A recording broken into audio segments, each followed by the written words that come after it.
Do you believe that racism exists? Yes, Yeah. of course. And why do you believe that? For some reason, some people think that they're better than other people with no real evidence to suggest that. And it has trickled down through the countries, the world, the government, and you can see racism absolutely everywhere. What does it look like? I haven't seen it. What does it look like? Well, certainly with law enforcement, it looks like being a lot tougher on people of color than it is on white people. And that is where I step in because as a recovery advocate, I know what we've done to people of color. And I've gone into those jails and I've sat with them. And I have sat in rooms where there were women who did lesser crimes than I when I was an active addict who were in jail and I was not. So Amazing. I know for sure that when it comes to law enforcement, and I'm not anti-police. We need police. If there were no police, there would be anarchy. Look what's But happening now. We have no police. We have anarchy in our country. exactly. So, but I do think there's racism, and I think it's actually up to people who are in the public eye to do things that will help it. How about you, Leslie? You believe racism exists? Yes, I do. And what's the proof of racism for you? Well, the same things that Lindsey just said. I don't have anything else to add. I Oh. think that people of color are treated differently from people who are white. I think there's a lot of hatred in the world. And I think that this racism or one kind of people conquering another people has gone on since the beginning of time. Really? So yes, it has. Slavery and all of that. And I've heard from classmates that I grew up with that like a black guy I grew up with, I saw a post he wrote that when he was in college, and this guy went to the same fancy prep school I did in New York City, that he was carded every time going into his university while all of his white friends weren't. So if that doesn't say it all, I don't know what does. Let me ask Leslie, and then I gotta move on here. I'm right out of time. Leslie, if the blacks didn't break laws and when they're stopped by the cops, if they were to do what all normal people do is put their hands on the steering wheel, show their IDs, and if they didn't commit the crime, would the cops have to treat them in a tough way? If they were not committing the crimes, if they were following the instructions of the officer, would the officer have to treat them any differently than they would anyone else?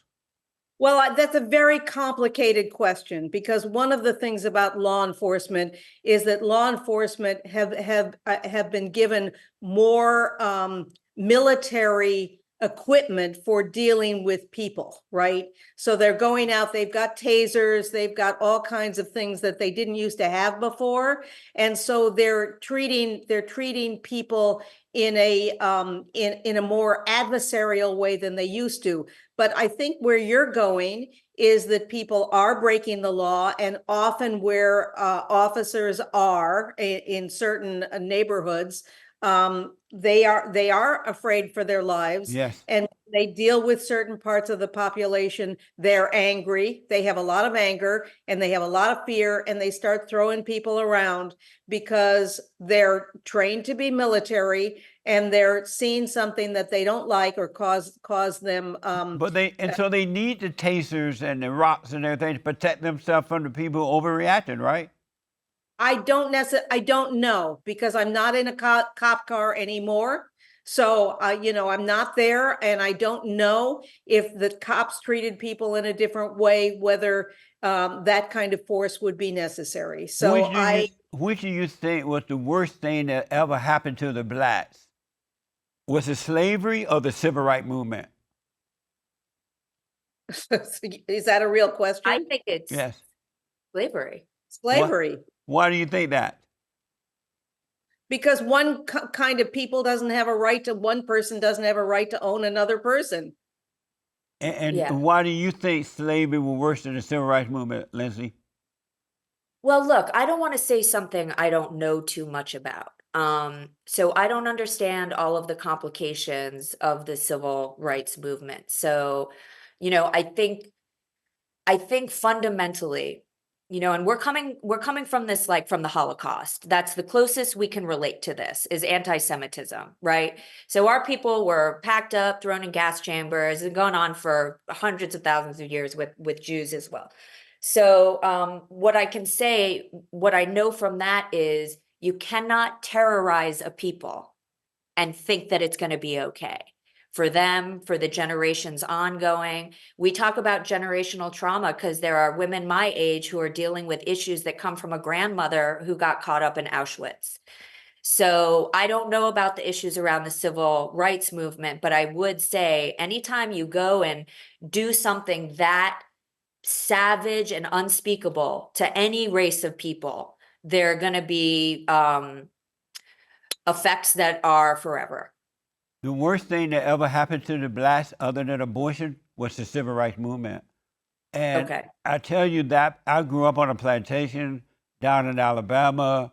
I remember the Jim Crow laws, the black and white signs, and we had to work the cotton field. Have you mentioned the, what's the thing? The thing that happened to the Jews? The Holocaust. Holocaust. When the Holocaust was happening, when you got picking cotton, No. we had to pick cotton.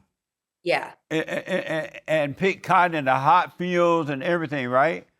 But yet the blacks and the whites got along because they knew it was a spiritual battle, and that it wasn't about the color, it wasn't about male or female, it was about those who returned to the Father on the side of love and those who had anger on the side of evil. It had nothing to do with color, and we were all taught on both sides to treat each other the way that we would like to be treated, and they did. The civil rights movement came along with Martin Luther King and all those traitors, and they told the blacks, the white man trying to keep you down, is racism, is this and that, and we want to be your leaders. Stop following God, stop following your parents, and follow us. And they sold the blacks to the Democratic Party because at that time there were no black Democrats, it was only Republican blacks. Republicans, right? Everybody I knew was Republican.